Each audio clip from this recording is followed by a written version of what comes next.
Oh my gosh. All right, from now on, my New Year thing is going to be, well, let's say 75 to 80% of the time, dressed up and ready. I'm not so selfie conscious, but that's my smoothie. Papaya, apple, some blueberries, uh, almond milk, and let's see, some vitamin powder. No spirulina, but that'll be for the next one. Getting more lecithin these days. All right. Otherwise, feeling good, but it's random. But I got to make it more of a habit for the new year. So anyway, this is a really quick video, just noting to myself, you know, having had an eclectic life, you could say, where I've been around some interesting people and situations and sort of randomly, you could say lucky in the way that, gee, never gainfully employed, but managed to do okay. For some people, that's the dream, but I'd caution that. And if you love what you're doing, you're making the income and the contribution you want to make, that's a blessing. And you're being able to provide, to your family and to give back to community. What more do you want? For me, I'm in search, right? It's been some kind of spiritual pursuit, defining love and trying to sort of evolve to be the person where one could consider, and not that I have any claim to it, but self-mastery. And of course, my philosophy is ultra being, and it's the examination of maintaining and being ultra being in state, whatever that would mean for you, having this momentum flow tapped into it, whether it's the universe or your higher values, your heart, that which is, honored and sacred, and being this all-you-can-be type expression of this. I was talking to what I call Uncle Brian, who's one time good friends, artist Connie Harris and Brian Harris, who used to do Tony Robbins promotions for the franchise out in the Bay Area. And I got a little bit of history, in San Francisco. And when I came back to San Francisco after 10 years ago, having lived there, to meet Brian for a seminar, the first time me promoting in San Francisco, was a great lifelong friendship connection. And so we've done landmark programs together and other types of seminars and things like that, because we're all big into personal growth. And we've seen all this. So I just had a phone call and we're talking about in 4 weeks, man, I'm going to launch New Year's Success. I'm going to get Mondays going. And there's been no prep other than the decision to do it and write up a few ideas on mondays.org. But having this ultra being philosophy, it's time to step up. Maybe my dress and my style and approach don't quite match. The mirror and match. There's my cat. It's a great cat. This is Sunday. It's the kid's cat, but like me being divorced, I was first out and the cat followed, not by choice. But anyway, look at this real quick, just a little distraction. Where are the horses? Oh, see, you can believe this is the time of year. It's a distraction, sorry. But you gotta look at, maybe in your town, this is pretty common. Do you see it? Because I have the camera reversed, I don't see it. But that is, it's a Christmas wagon, I guess, being pulled by two horses. Anyway, so jolly be the season. I'm going to be using the holidays to work on these ideas. So the point of all this was, some of my circle are going to be challenged now. Now, one is the expectation, am I going to, meet the challenge and be successful in being able to make this happen. So New Year's Success is a kickoff for the New Year Mondays. And then I'll run an inner circle VIP mastermind. Now, this supports, you could say, my efforts to sort of forward my CARES model, if you love my acronyms, community action, research, engagement, and the exploration of what enlightenment is, and to be able to share it to make it meaningful and for it to manifest as something that would be a mastermind but turn into like a mastery circle that's a little eclectic and eccentric, but more concentric, so that as one built out and probably limited to 12, there'd be another group formed, and it could be a theme behind it, whether it's industry focused or topic relevant to the members. There would be a model for it to grow.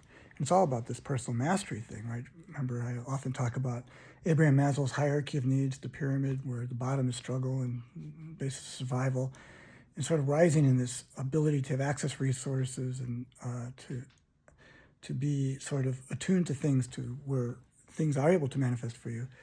The pinnacle peak of that pyramid, like those peaks, pinnacle peak of the pyramid is self-actualization. And actually, Maslow went beyond to talk about transcendence, which few people know.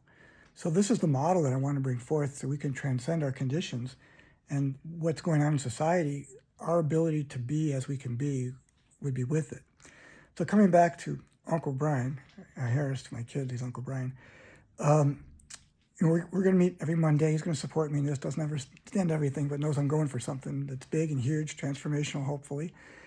And wants to support me in that way. I talked about it's beyond IQ and EQ. And if you go to my mikesmastermind.com, pseudo philosophy podcast, mikesmastermind.com, look for the XP talk, which is from a couple of years ago, where I talked about the marriage of IQ, white intelligence quotient, with EQ, your emotional quotient, and why we don't have the whole brain concept. It's not left brain, right brain. It's a holistic fear here. What is this? And I call it the XQ, or XP, for presentation of oneself, being present in this way. The XQ is the expression of sort of this creative endeavor. So it's XQ as the expression of something that would demonstrate this ultra beingness or self-mastery. Not that we need to be worshipped as gurus. We're not saying Uber alles.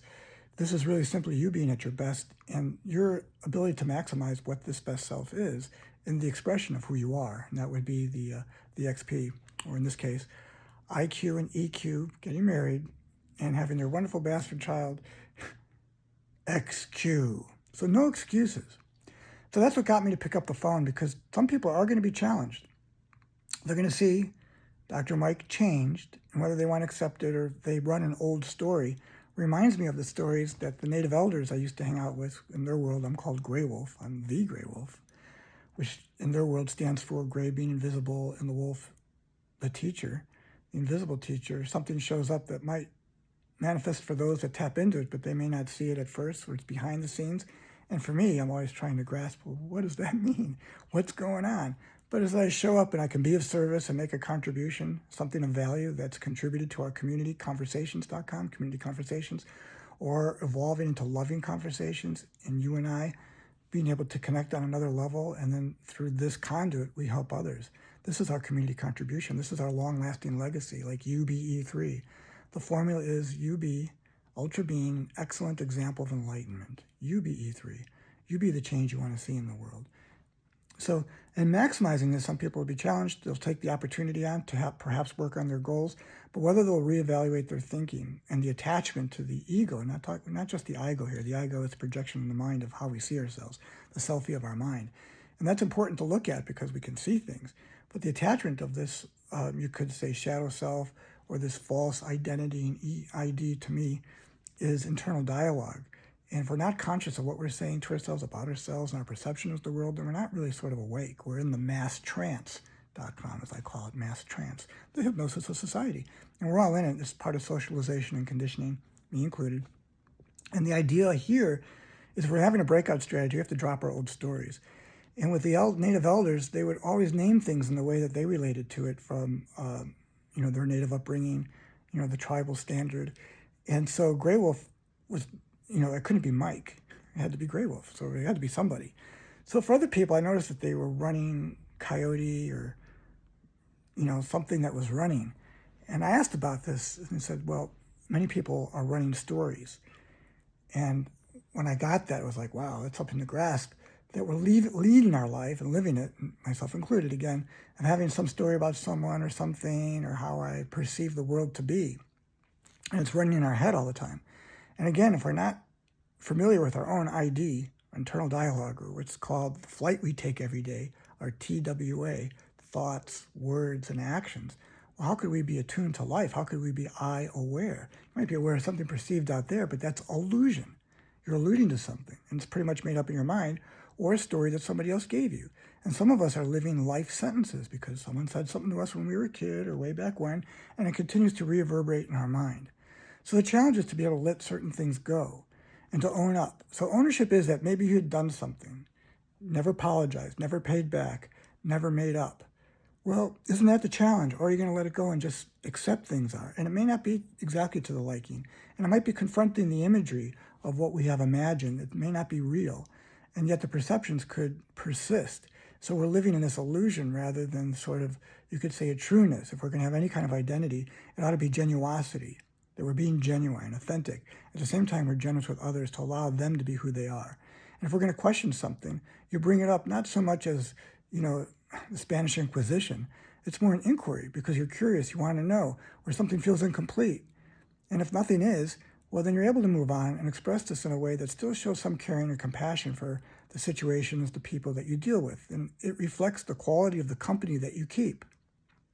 So, in this re-engineering of a VIP mastermind.org or mastery circles and this newyearsuccess.com, it's to help people really confront themselves in a way that, yeah, they have the vision and the dream. Well, are you really going to step up? Or are we going to have the same old excuses of broken New Year resolutions and whatever else? XQ is not excuses, right? It's to see the dynamic and break free. And so when the elders would talk about people running their stories, it's sort of clear that we have to be able to understand what we repeat to ourselves over and over again, right?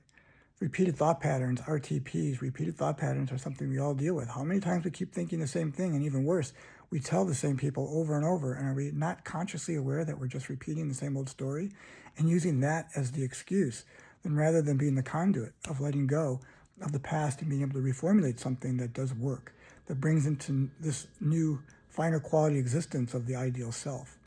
Well, these are the things that we're going to talk about. So whether it's a family member, or an ex, or just an old friend you want to get in contact with, but there might be some barrier or inhibition, but you want to do this, reach out, invite them to New Year's Success or a friendship fellowship gathering, or mondays.org if they're into motivation, get their week started and kicked off in the right fashion. It's how we come together in community, and that's what my work is. And I want to raise consciousness, so we're having conscious community conversations. And in the way of our ultra beingness, we are leading a self-liberation movement. I highly recommend Guy Finley's work if you want to Google him, Letting Go. So please, take the time and consider what you're up against, which is yourself, and what it is that you use for excuses and barriers, and now this might be the opportunity to break through. I'm MikeRantner.com, and check out Mike'sMastermind.com. Thank you.